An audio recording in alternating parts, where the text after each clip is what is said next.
Hey guys, welcome back to this lecture. Why Prometheus for monitoring? Seems to be a very good question actually. So whenever you go to your team and you suggest, okay, we should go with the Prometheus, then they will ask you, okay, why Prometheus? Why not others? So guys, you should know the answer of that. Okay, for this we have taken this lecture as a part of this course, and we will discuss why we should choose Prometheus. Okay, so let's start with this lecture, guys. The Prometheus, as we know, it is an open source tool. So the very first answer you'll tell your team, guys, if you have money, you can go with your license and you can purchase any tool. But if you don't have one and you want open source best monitoring tool for your system, then Prometheus is the answer for that. Now, we said in your system, then again here the question comes, in what kind of system or in what kind of environment? Okay, so this very depends upon case to case what kind of environment you have to monitor and whether Prometheus is a good fit for that or not. Okay, so let us discuss a few points which can justify this. Now suppose you have an environment where you have very dynamic and very distributed kind of services, like some are running in Kubernetes, some are running in Docker, some are running in other kind of clusters. Now the first challenge you get, okay, it should be open source, it should be free to use, and the next thing is it should be capable to monitor all of these services. So does my Prometheus has all those capabilities to monitor? I'll say yes. And why I'm saying this? Because Prometheus was designed keeping the microservices in the mind. Okay, if you have the microservices and you want to monitor them, whether it is your container metrics, whether it is your application metrics, or it is some kind of other infra metrics, Prometheus is a very good fit for that. And we will, in the upcoming lectures, we will see that as well, like how we can monitor these different kind of services and what makes it more prominent over the other. Okay, so yes, for microservices and distributed kind of systems, Prometheus is a very good fit. You can use their exporters to expose your system's metric over an HTTP endpoint, right? And from that HTTP endpoint, you can scrape the metric inside the Prometheus. Now, next thing is, okay, you got the system metric, it's fine. Now I want to monitor my application. Then how Prometheus will monitor my application? The answer for that is client libraries. So Prometheus has the client libraries available for different languages, and you can use those libraries to instrument your code, and that way your application will be exposing its internal metrics over an HTTP endpoint again, and from that Prometheus will scrape the metrics.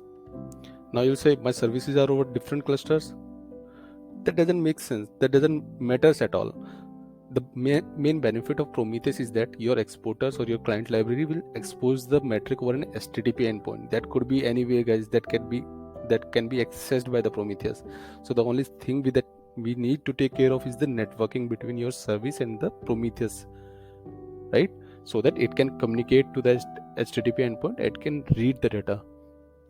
Now the next question comes: how would you make your monitoring system more centralized? I mean, the main purpose of any monitoring system is that we should get all the information of our systems over one single screen, right? Everybody wants that, but can we expect that from the Prometheus? Then answer is yes, guys, you can do it.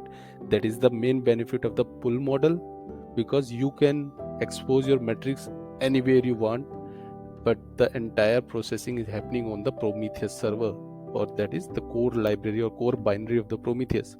Okay, and that's where all the data is coming, and now it's on you. You can integrate Grafana with your Prometheus, and you can create as many visualization as you want. Now the next question comes: okay, that's good. Now my services are very dynamic in nature. Containers go up and down very frequently. Why should I choose Prometheus? Would it be able to handle that kind of dynamic environment? Then the answer is, to some extent, guys, at the time Prometheus has 25 plus service discovery mechanisms that are already available, and you can implement them inside your environment. So what is happening now? Let's say you have a container, or you have a service that is running in ECS container in your AWS account.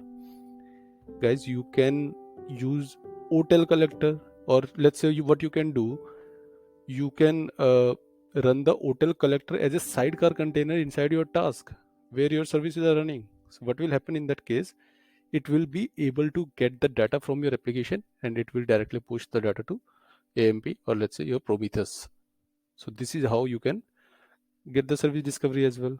And also, let's say you want a Prometheus system to identify the newly coming servers, right, and start monitoring them. We do have the EC2 SD config for that. That is one configuration that we will learn in the later phase of the course. So you will see how we can configure that, and it will automatically detect your systems, your servers, based on some kind of tags. Okay. And now the earlier example which I have given was to identify, okay, these are the number of containers are coming up, okay, the new containers. So you want to monitor the container and task related metrics inside your Prometheus. So you can do it with hotel collector. Hotel is nothing but the open telemetry collector. So guys, the main solo purpose of this Prometheus was to make it so flexible that you can integrate your distributed systems anywhere with the Prometheus, and you can use their different exporters, different mechanism or different configurations to integrate them together. Okay, so your systems will be loosely coupled. That's one benefit that we also get from this. Now the next question is, okay, that's great, I can implement service discovery, I can monitor my distributed system. Now the next thing is, how would you talk to the data, right? So how would it give any capability to see the data or to filter the data that is stored in the time series, okay, or in the TSDB? Then yes guys, Prometheus provides PromQL query, as we learned in the first lecture as well, and that is very flexible language. You can use that to check your data, right?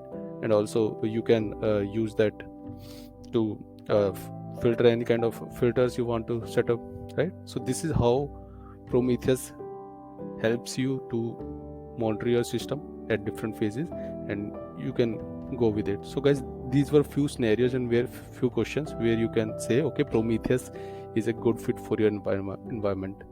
So this was about this lecture, guys. In the next lecture we will take a step forward and we will understand more about it. I'll see you in the next lecture. Thank you.